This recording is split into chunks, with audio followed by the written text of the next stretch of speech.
Since I'm waiting for some parts to come in for the Picastar project I'm working on, I thought I'd put together this kit I got from almost all digital electronics, Neil Hecht.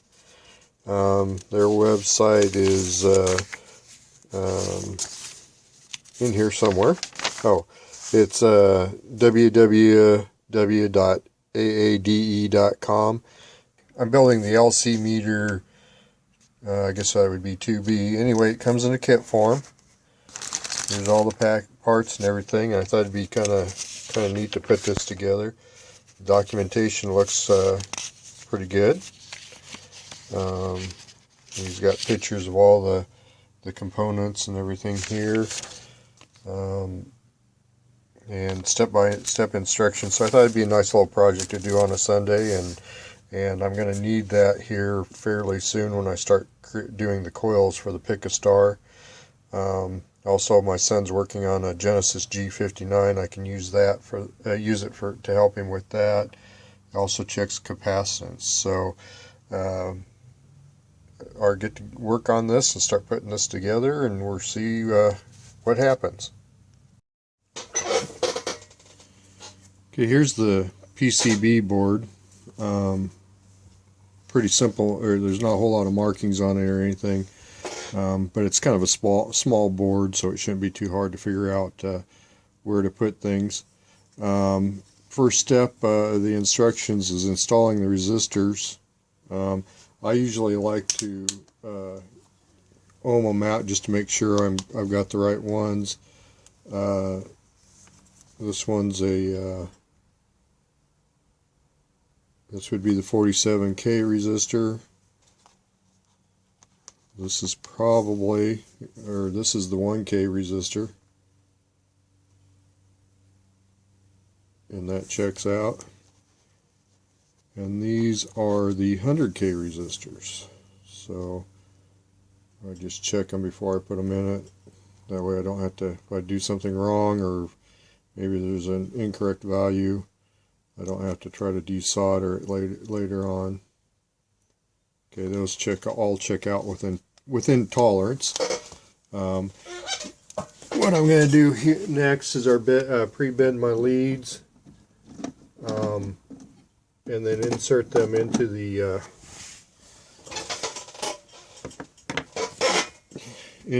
proper place on the board. I usually try to keep all my resistors going in one direction so they're easier to read. Doesn't always work out that way.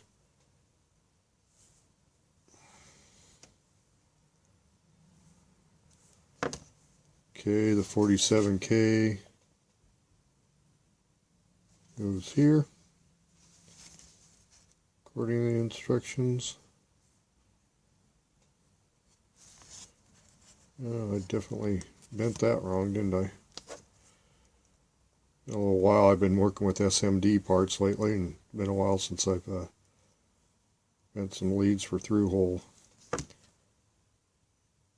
So 47K goes there.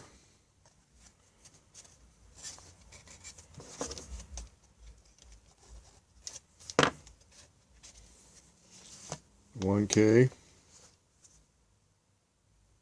goes right above it.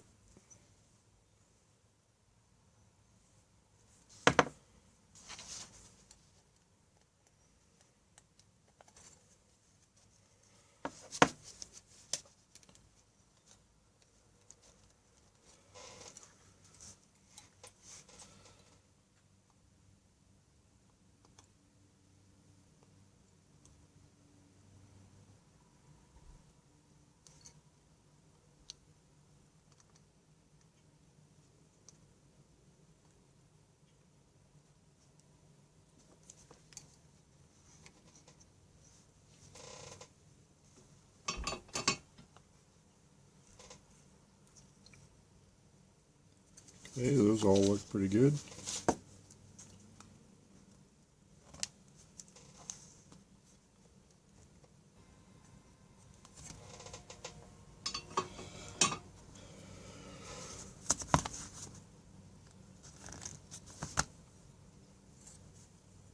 Alright, there's the first stage. Next stage is putting on the IC socket.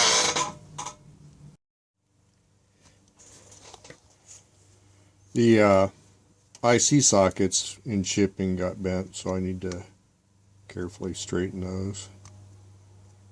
Then our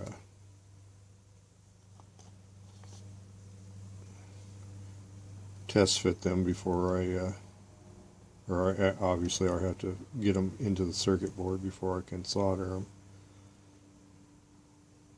This is pretty common. Okay, first IC socket goes up to the top here. We're just double checking. Doesn't seem to be any notch or key or anything like that.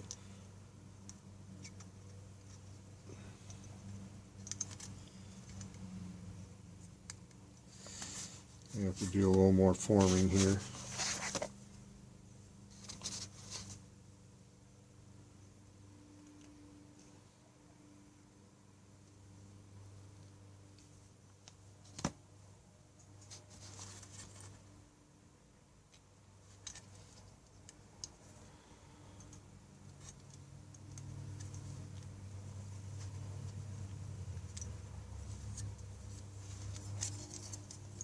Okay, that's in there.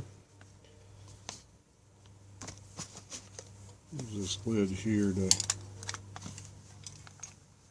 I just dropped it out of position. No, I didn't. Okay. What I do is I try to tack down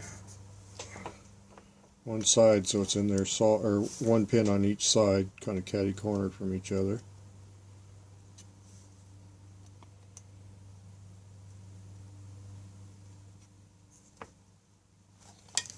Okay, that looks like it's fit well. I'll go ahead and fit the other socket like that and then go back and tack all the pins in. Now it doesn't look, there's kind of a notch on this one. We'll assume it doesn't mean anything. So we'll go ahead and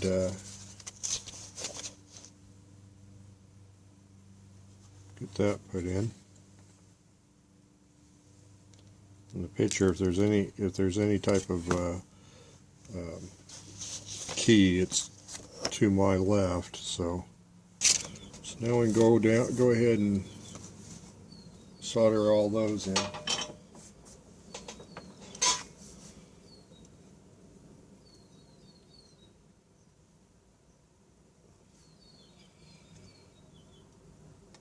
Now, if there was an actual IC in here, I'd go back and forth to let each one cool down a little bit between, or alternate it, but since there's no IC in here,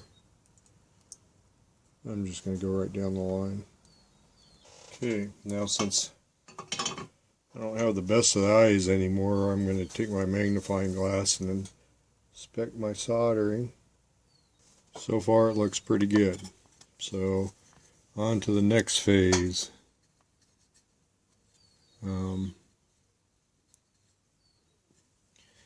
We need to install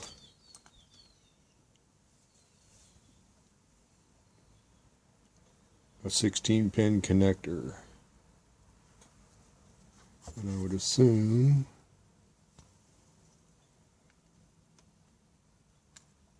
that appears to go right there. So we'll follow the same procedure on that.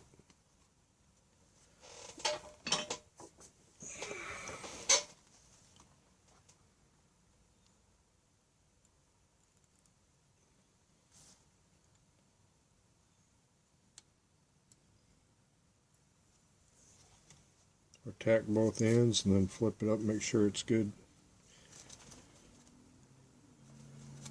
Okay, looks good. So I'll just go down the line again on this one. There's plenty of soldering tutorials on YouTube, so I'm not going to try to teach anybody how to solder. Most of all, I'm not I would not consider myself a professional solderer, but I get by. But I don't want to hold myself up as an example of how to do it. Next, we gotta start installing some switches here. This says it's a momentary action 0 switch.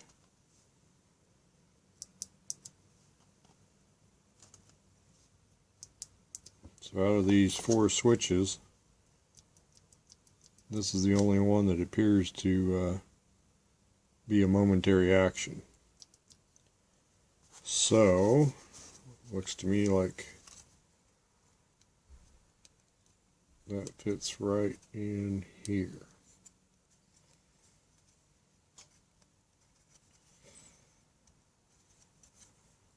Looks to me like there's spot for 3 more.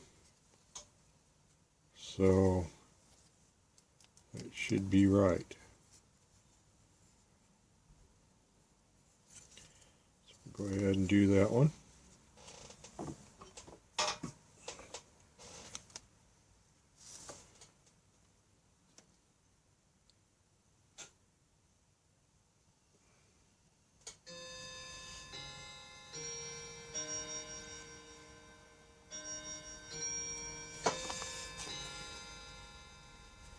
Looks good. Go ahead and tack the rest of them in there. And then it says install the remaining 3 alternate action switches. So again, I have to do the same thing, get it in there, make sure it's seated properly. And I would assume that's because they need to be seated properly to line up with the case. Those seat in there real well, so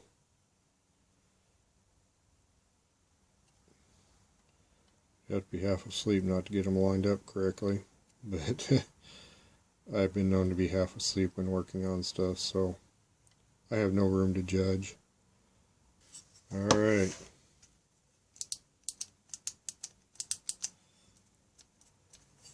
Cool. So the next section is to install the voltage regulator. Okay, according to the instructions, it says the flat side points to the right of the PCB board as I'm looking at it. So this should be easy enough.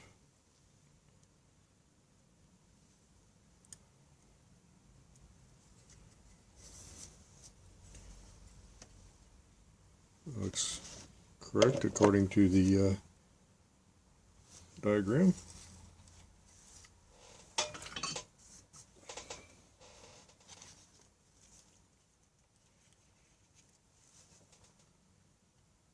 This time I will alternate. Okay, looks good. Okay, the next step, it says, is to install the 10 UF capacitors. Now, it says current protection are not polarized.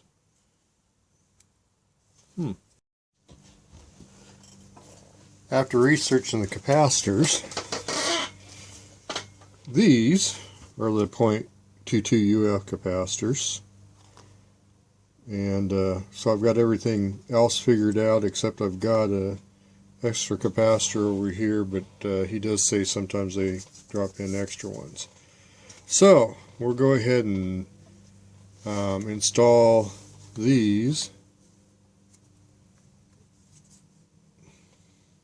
in their proper place.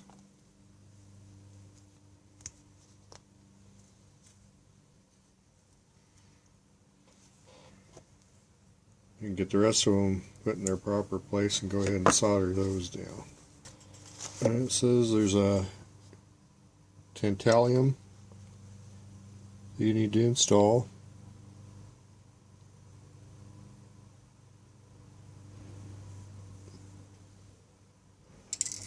Of course, those are polarized.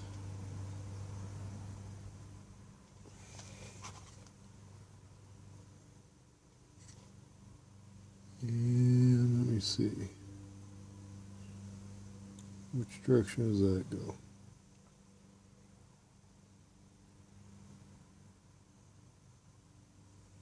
Okay, so if I'm reading this correctly, positive side goes down on the board.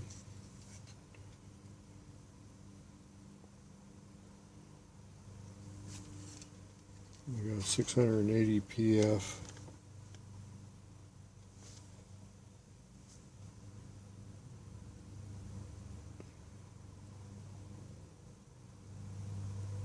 Okay, so that explains what this one is. This will be the 680 PF, I believe.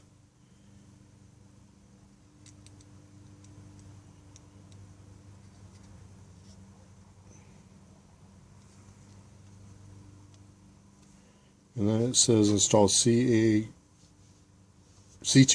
and B, which are in a little brown sack. And it says it does not matter which one goes where.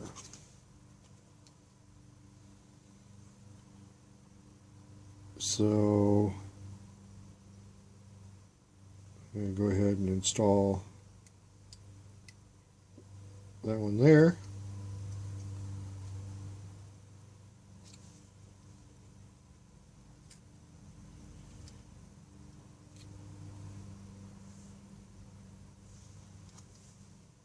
Wait, I missed one here, so I'll go back and catch that one here. And then this little one,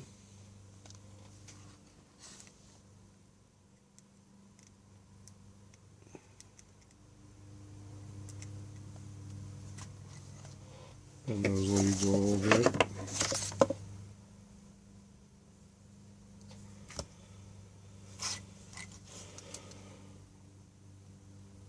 We'll go right there.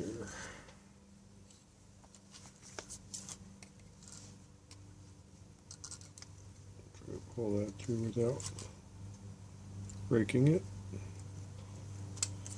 Okay. And I must have missed the 2.2. Oh yeah. 2.2 ceramic.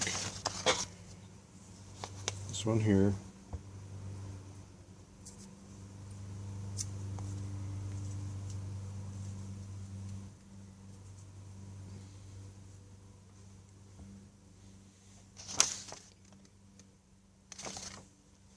Goes right there, right above that resistor.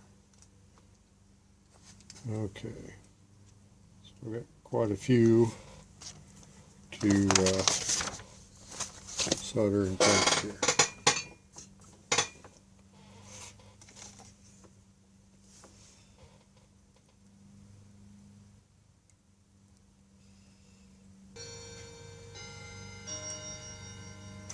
So all look good, so we'll trim off the leads. The next part that we have to install according to the instructions is, where'd it go? There it is. L1.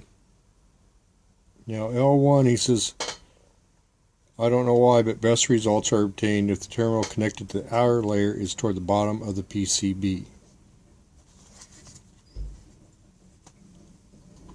Careful inspection will reveal that the other lead clearly goes to a buried layer. This is hard to see, but you should be able to find a wire from one pin that appears to be on top of the layer under the plastic.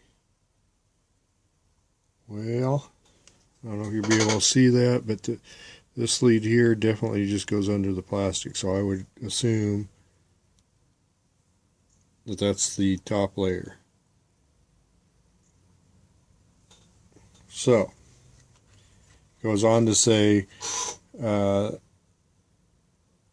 if you guess wrong, the unit will work just fine, but will have a slightly larger stray inductance, which you can zero out using the zero switch. So, again, it says to the bottom of the PCB. So we'll put it in.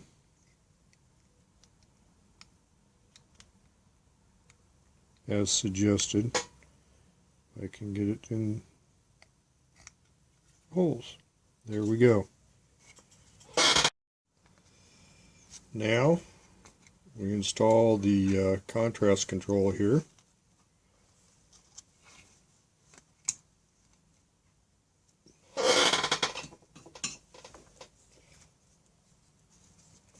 We've got the contrast control installed. Next we put the crystal between these two caps.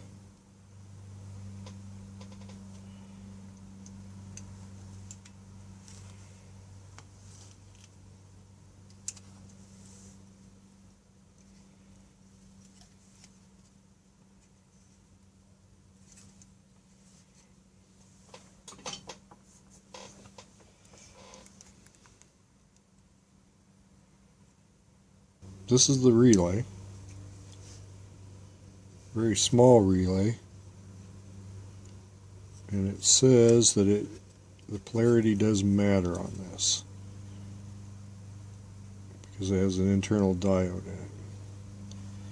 So according to the picture, as I'm looking at the contrast control, the printing on the relay should be facing me, I believe. The printing isn't.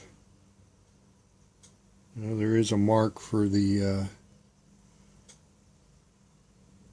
there's a mark right above that pin, and when I look at the picture, that would be correct. So this set in like that.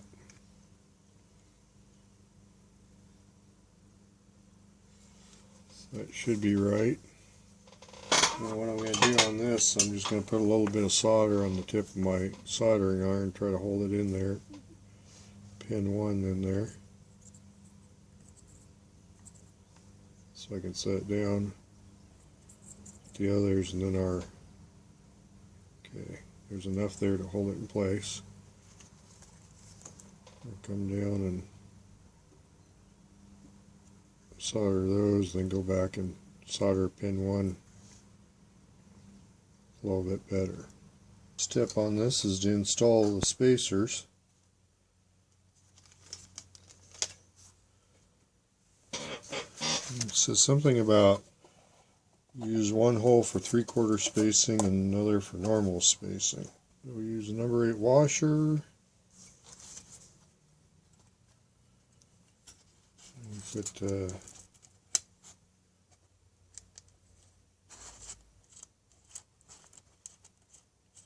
one there. Right now I'm just going to hand tighten it.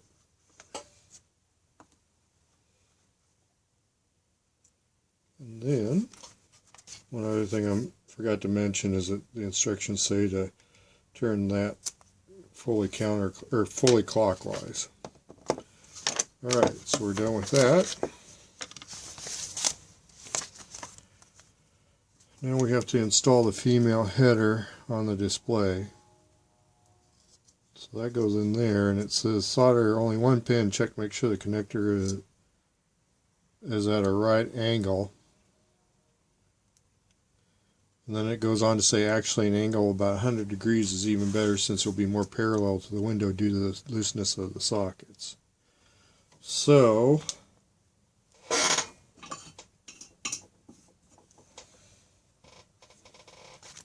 go ahead and get this first pin here.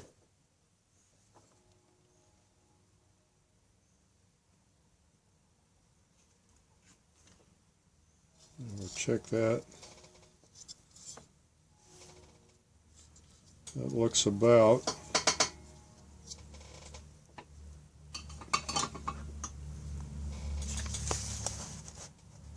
like what the picture shows.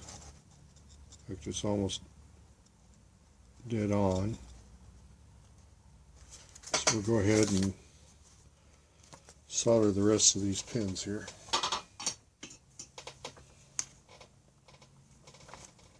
It instructs us to go ahead and remove the protective plastic. And then we are supposed to install the PIC 16 chip and the LM311.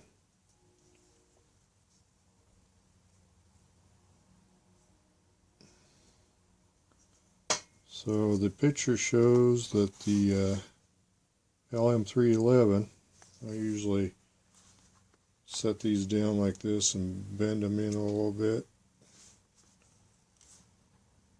so they fit in the sockets better that way.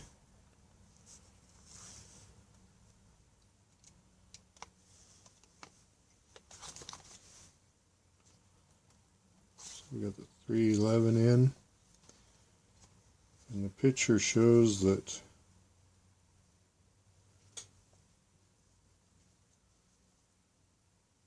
pin 1 should be to the right. I thought it was right, but I wanted to double check. On these, there's a little half moon here at the end of the chip. That means that's pin 1. So go ahead and get our pins prepared just a little bit. This one's bent.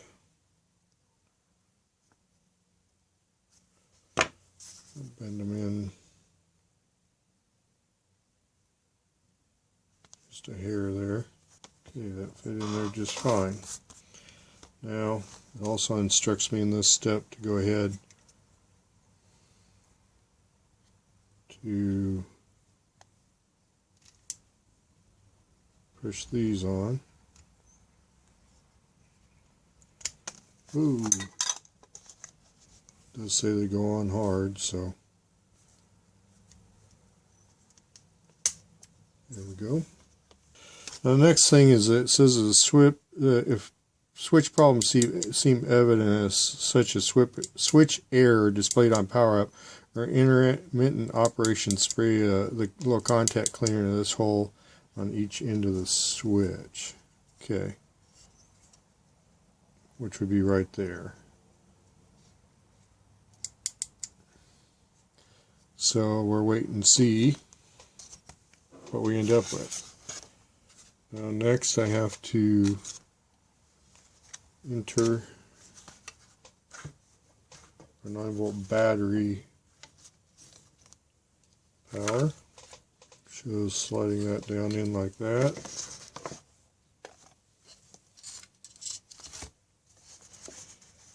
We'll move on to the next page.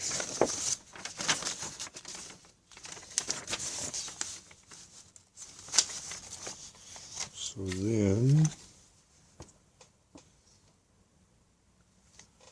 -1 goes in here, the +1 goes in here, and we solder those. We can go ahead and screw these in here. Go ahead.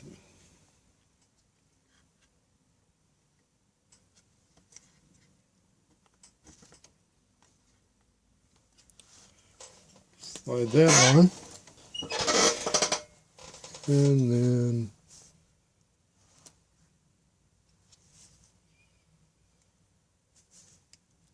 I can go ahead and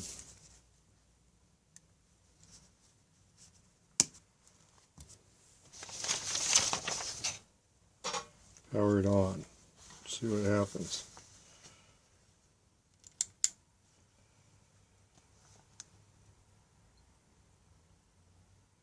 Okay, so we're going to adjust the contrast a little. I should have probably done that.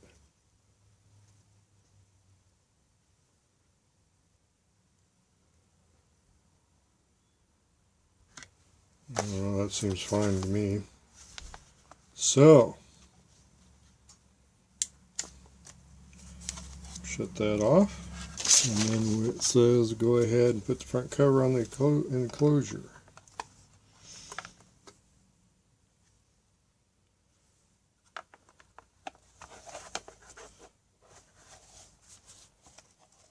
We got the front cover on the enclosure, and it says disassemble these. And we just screw these in here like this.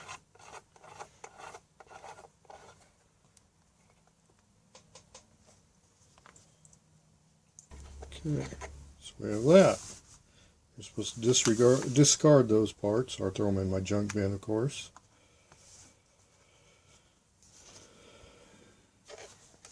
I'm going to go ahead and I'm going to skip over a step, put these in, because the final step on this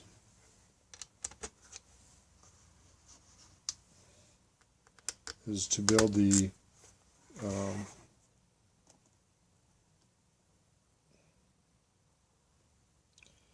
SMD tester probe. Here's the standard probes, and what we have to do to build the SMD probe. It looks like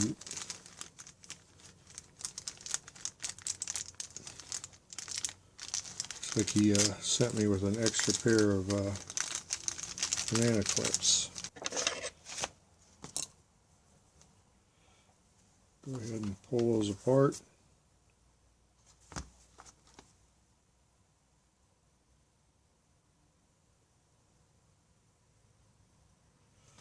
Strip the end off here.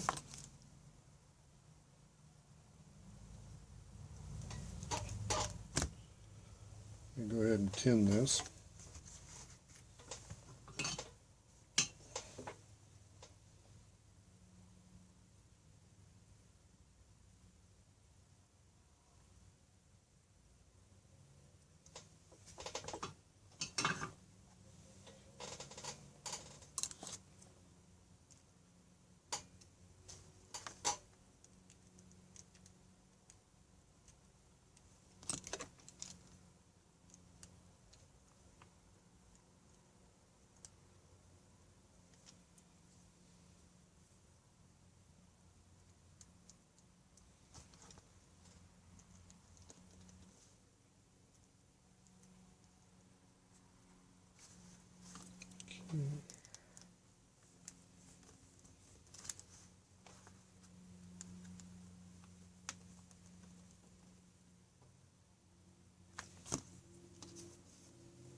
So you can get close enough. So,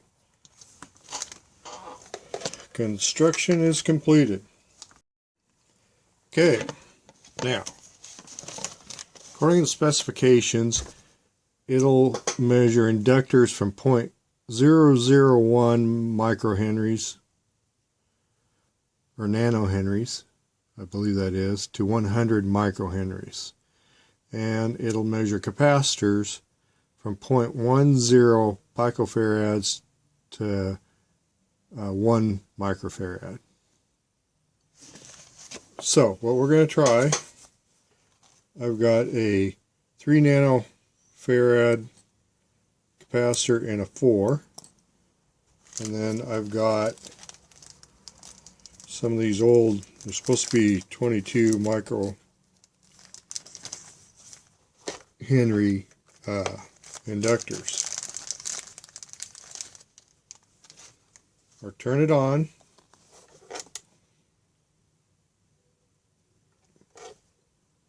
And it says to 0, or I can actually, by pushing the 0 button with nothing connected to it, I can change the mode. And we have ready measure nano, micro, ready match in mode. Then we got match, percentage mode, and then we cycle back. So we're going to leave it on nano. Actually for capacitance, I'm going to leave the clips undone, change it to capacitor, and I'm going to 0 it. And then I will take our 3 nanofarad, hook it up,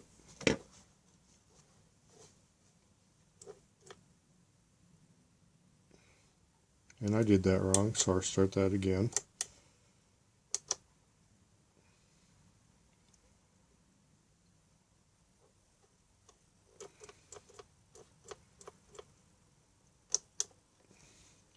and the 3 nanofarads reading 2.852 nanofarads.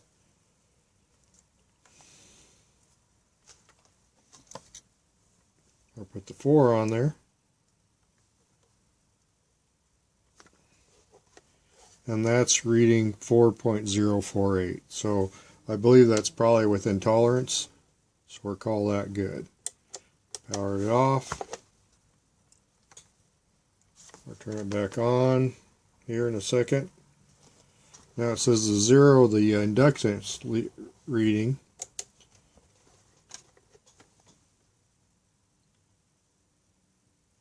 We short them, changing to inductance 0, and then we'll hook up our, and I'm getting 20.58 microhenries. I'm going to have to check on that. I don't know what the tolerance is on that. It's just a sack I found. I have no idea if these are, how accurate these are. But to me, it looks like it's successful. I will say this, it's a really easy kit to build. Construction's high quality of the parts. You can build, if you weren't filming it like I was, you could build it within an hour. And it's going to come in really handy for me when I'm building the coils for the Pick a Star project, and then I'm also help my son with the inductors on his GPA 10 power amp for his Genesis G59. Anyway, almost all digital electronics, I'd highly recommend it. Probably see it. Again, that's www. Let me see. I believe it was aade.com. Let me double check here. Yep. www.aade.com. So check them out and follow along, and you see me use this in some of the other projects. So for now, I'm going to sign out. This is KB0ASQ signing off.